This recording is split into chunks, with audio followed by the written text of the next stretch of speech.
diterima besok atau lusa ya. Menghitung 14 hari, itulah hak dia untuk mengajukan per Z.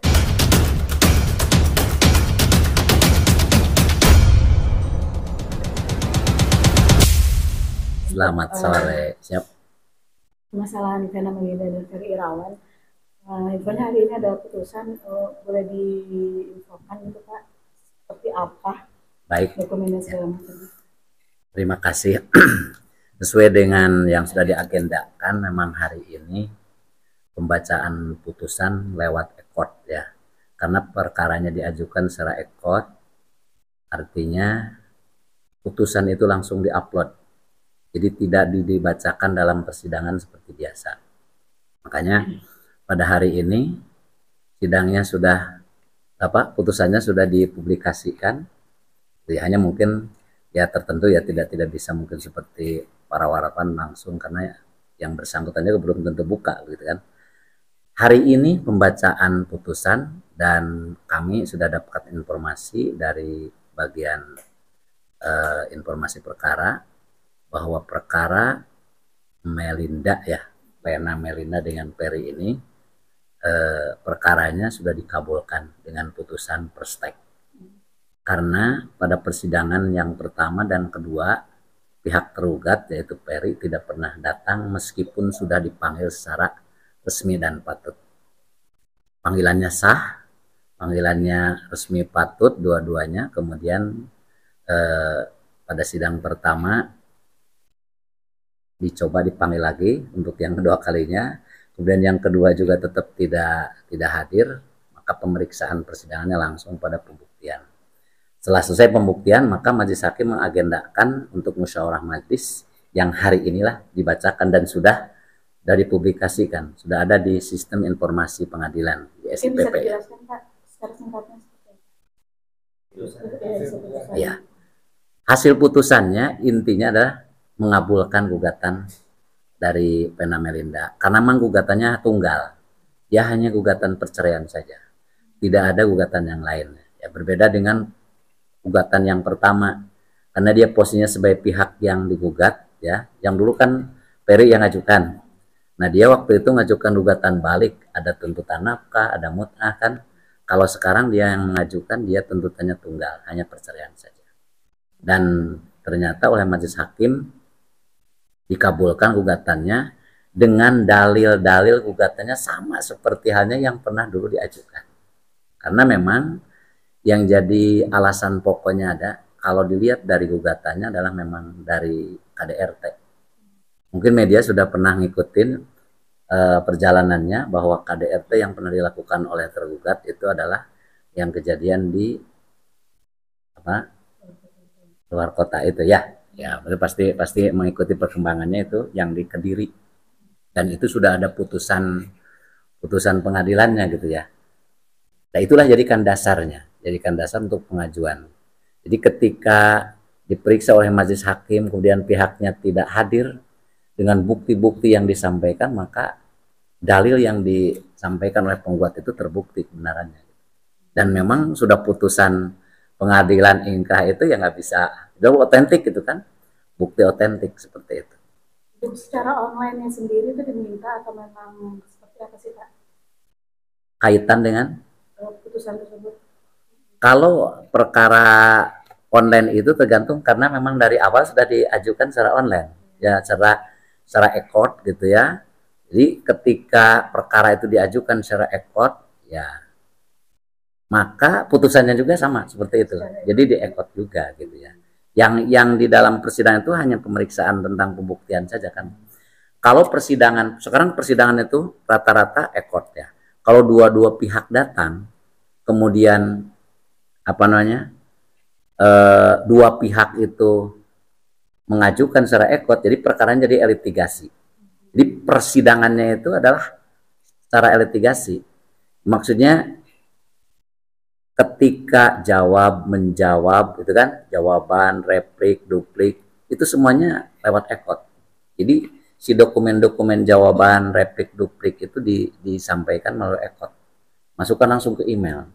Para pihak nanti baru datang lagi itu ketika pembuktian. Karena pembuktian kan harus datang. di depan persidangan. Itu bedanya seperti itu. Nah, kalau sekarang sepihak karena ikan tidak datang, itu tetap berlaku ketentuan EKOT itu. Artinya berkas masuk lewat email, kemudian dokumen-dokumen masuk lewat email gitu. Nah, terakhir ketika putusan pun disampaikan lewat EKOT lagi gitu ya, EKOT itu melalui email. Jadi bisa diupload. Kalau di SIPP itu kan berarti ada di apa namanya? Dokumentasi putusan ya. Dokumentasi putusan itu nanti langsung di Mahkamah Agung sudah ada ya. Itu dokumentasi putusan Mahkamah Agung itu sudah ada ya. Jadi ketika hari ini di-upload, hari ini sudah ada langsung ya. Jadi itu bedanya dengan sistem sekarang peradilan dengan EKOT itu seperti itu. Jadi siapapun bisa sudah. Kalau diumumkan hari ini putusan sudah bisa. Hanya mungkin bedanya jam aja. Tadi kalau saya tidak salah nanya ke majelisnya, tadi sudah di-upload jam 9. Artinya sekarang sudah mungkin kan sudah ada di dunia maya, sudah ada gitu ya. Jadi ini udah sah secara negara bahwa dia tidak bersuami istri lagi ya. Nah, kalau putusan pengadilan ini kan itu nanti kan ada inkrah yang berkekuatan hukum tetap. Hari ini putusannya adalah putusan dikabulkan per stek, maka karena pihak perinya tergugatnya tidak hadir, nanti akan diberitahukan. Isi putusannya diberitahukan dulu kepada pihak tergugatnya. Nah, nanti setelah diterima putusan itu, ya, contohnya diterima besok atau lusa ya, menghitung 14 hari, itulah hak dia untuk mengajukan perzet, ya, perlawanan. Jadi karena kalau tidak terima dengan putusan pengadilan, dia mengajukan perlawanan terhadap putusan per stek. Jadi ada tenggang waktu 14 hari setelah diterima, ya dihitungnya setelah diterima. Putusan itu diterima oleh dia, ya atau dia sudah buka lebih kan di dalam web itu sudah ketahuan kapan dia membuka kan. Nah, dihitung 14 hari itulah kesempatan dia untuk contohnya kalau mengajukan perlawanan. Bukan banding, beda ya. Jadi kalau putusan per stek itu namanya upaya hukumnya adalah per Z. Ya, jadi dia mengajukan keberatan tentang putusan per stek. Kalau nanti sudah putusan per stek baru sudah putusan per stek itu apa hasilnya, apa dikabulkan, apa ditolak, baru itu berupaya hukum banding. Seperti itu prosesnya. Artinya kalau 1 hari, 2 hari ke depan contohnya sudah ada berita, ikut aja perkembangannya. Nanti tergugat ini saudara Peri tidak nerima, nah bisa aja dia besok lusanya atau dalam tengah waktu 14 hari itu datang ke pengadilan menyatakan perlawanan, perjet. Seperti itu ya upaya hukumnya, karena ini putusan per stek. Seperti itu dalam hukum acaranya. Pembacaan halaknya di depan ikrar mereka sendiri seperti apa prosesnya? Ini perkara cerai gugat. Jadi bukan cerai talak. Istri yang mengajukan gugatan itu namanya cerai gugat. Jadi yang diajukan oleh dia itu adalah talak bain. Artinya yang menceraikan itu pengadilan. Ya, jadi kalau cerai gugat itu yang mengajukannya adalah atau yang memutuskan bahwa dia itu menjatuhkan talaknya adalah pengadilan. Beda dengan kalau perkara cerai talak. Kalau cerai talak dulu kan dia mengajukan permohonan izin kepada pengadilan untuk menjatuhkan talak. Ketika dikabulkan, maka ada proses namanya proses pengucapan ikat talak seperti itu. Jadi ada 2 tahap, tapi kalau ini enggak. Setelah berkekuatan hukum tetap, setelah inkrah nanti ya, lewat 14 hari.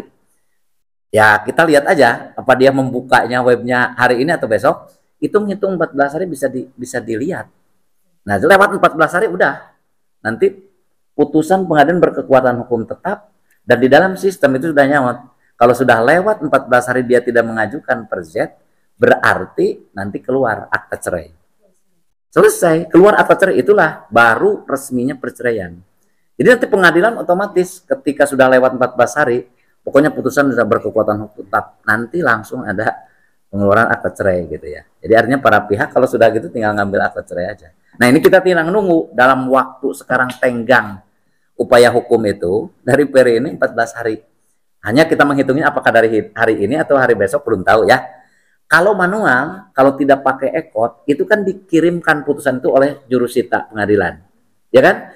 Disampaikan contohnya hari ini atau besok, lusa. Nah, sampainya kepada yang bersangkutan itu dihitung. Baru, kalau ini mah kan kita nggak tahu ya. Hanya jejak digital akan ketahuan. Kalau di orang buka email kan tahu, kapan buka emailnya kan seperti itu. gitu ya. Jadi prosedur yang dijalankan itu tergugat itu tidak datang. Ya.